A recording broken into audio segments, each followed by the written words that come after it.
Warahmatullahi wabarakatuh. Perkenalkan, kami dari kelompok 3. Di sini kami akan membahas materi tentang fungsi penggerakan atau aktuatif. Sebelumnya, izinkanlah kami memperkenalkan nama anggota kelompok kami. Yang pertama, Farah Salsabila, yang kedua, Hana Alivia, dan yang ketiga, saya Marlina Indra Rahmawati. Pengertian fungsi penggerakan. Yang pertama ada pengertian umum. Penggerakan merupakan salah satu fungsi manajemen yang berhubungan dengan aktivitas manajerial dalam pelaksanaan tugas. Penggerakan merupakan kegiatan manajemen untuk membuat orang lain suka dan dapat bekerja. Yang kedua ada pengertian menurut para ahli. Ada pengertian dari Kurniadi dan Mahali. Mereka berpendapat fungsi penggerakan dalam manajemen mencakup kepemimpinan, motivasi, komunikasi, dan bentuk-bentuk lain dalam rangka memengaruhi seseorang untuk melakukan sesuatu guna mencapai tujuan organisasi. Selanjutnya ada dari Supardi, berpendapat bahwa fungsi penggerakan merupakan upaya untuk menggerakkan atau mengerahkan manpower atau tenaga kerja serta mendayagunakan fasilitas yang ada. Selanjutnya ada kebutuhan yang dipuaskan dengan bekerja. Yang pertama kebutuhan fisik dan keamanan, yang kedua kebutuhan sosial, yang ketiga kebutuhan egoistik, dan yang terakhir kepemimpinan atau leadership. Selanjutnya ciri-ciri penggerakan di dalam sebuah organisasi. Yang pertama, upaya yang berlandaskan pengetahuan tentang kepemimpinan yang baik. Yang kedua, mengacu pada perencanaan yang telah dibuat. Yang ketiga, adanya kemampuan untuk memimpin semua anggota organisasi. Selanjutnya, semua kegiatan-kegiatan organisasi diatur dengan baik. Dan yang terakhir, memberikan bimbingan, motivasi, dan pengarahan yang baik.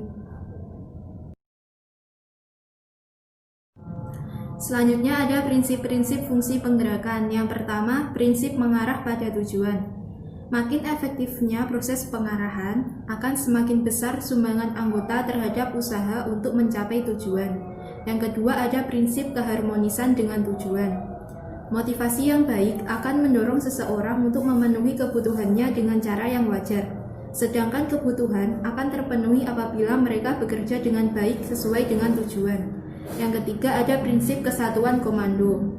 Prinsip kesatuan komando ini sangat penting untuk menyatukan arah tujuan dan tanggung jawab para bawahan. Teknik penggerakan menurut Handoko. Yang pertama motivasi, artinya kegiatan menyalurkan dan memelihara perilaku manusia. Teori-teori motivasi ini diklasifikasikan menjadi 3 kelompok. Yang pertama teori-teori petunjuk, mengemukakan bagaimana memotivasi para karyawan. Yang kedua, teori-teori isi. Kadang-kadang disebut teori kebutuhan atau need theories adalah berkenaan dengan pertanyaan apa, penyebab-penyebab perilaku, atau memusatkan pada pertanyaan apa dari motivasi. Yang ketiga, teori-teori proses, berkenaan dengan bagaimana perilaku dimulai dan dilaksanakan atau menjelaskan aspek bagaimana dari motivasi. Yang kedua, bimbingan. Bimbingan adalah petunjuk atau penjelasan cara mengerjakan sesuatu. Sebagai contoh, kepala sekolah memberikan pengarahan, saran, dan nasihat kepada staf dalam bekerja sehingga akan secara tidak sadar tercipta situasi kerja yang nyaman, tanpa tekanan dan staf merasa diperhatikan oleh kepala sekolah. Pemberian bimbingan juga dilakukan kepada siswa dengan berbagai kebutuhan dan permasalahannya. Yang ketiga, mengarahkan. Pengarahan adalah fungsi manajemen yang berhubungan dengan usaha memberi bimbingan, saran, perintah-perintah, atau instruksi kepada bawahan dalam melaksanakan tugas masing-masing agar tugas dapat dilaksanakan dengan baik dan benar-benar tertuju pada tujuan yang telah ditetapkan semula. Kegiatan dalam fungsi pengarahan dan implementasi mengandung 3 fungsi utama, yaitu 1. Mengimplementasikan proses kepemimpinan, pembimbingan, dan pemberian motivasi kepada bawahan agar dapat bekerja secara efektif dan efisien dalam mencapai tujuan. 2. Memberikan tugas dan penjelasan rutin mengenai pekerjaan dan menjelaskan kebijakan yang ditetapkan. 3. Pimpinan tentunya melakukan pengarahan kepada bawahan dengan maksud agar mereka bersedia untuk bekerja sebaik mungkin dan diharapkan tidak menyimpang dari prinsip-prinsip di muka. Macam-macam pengarahan. Yang pertama, orientasi. Orientasi merupakan cara pengarahan dengan memberikan informasi yang perlu supaya kegiatan dapat dilakukan dengan baik. Yang kedua, perintah. Perintah merupakan permintaan dari pimpinan kepada orang yang berada di bawahnya untuk melakukan atau mengulang suatu kegiatan tertentu pada keadaan tertentu. Yang ketiga, delegasi wewenang. Wewenang adalah hak untuk melakukan sesuatu atau memerintah orang lain untuk melakukan atau tidak melakukan sesuatu agar tercapai tujuan tertentu.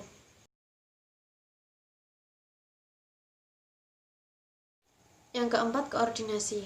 Terry berpendapat koordinasi merupakan sinkronisasi yang teratur dari usaha-usaha individu yang berhubungan dengan jumlah waktu dan tujuan mereka sehingga dapat diambil tindakan yang serempak menuju sasaran yang telah ditetapkan.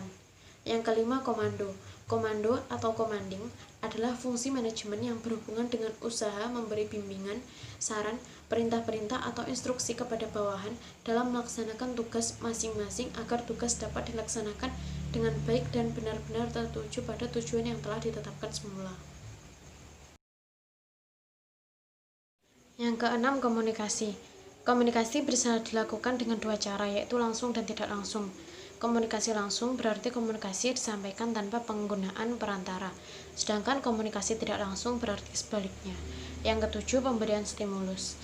Stimulating adalah memberi stimulus atau rangsangan. Pemberian stimulus berlandaskan pada teori pembentukan perilaku yang dikemukakan oleh Skinner.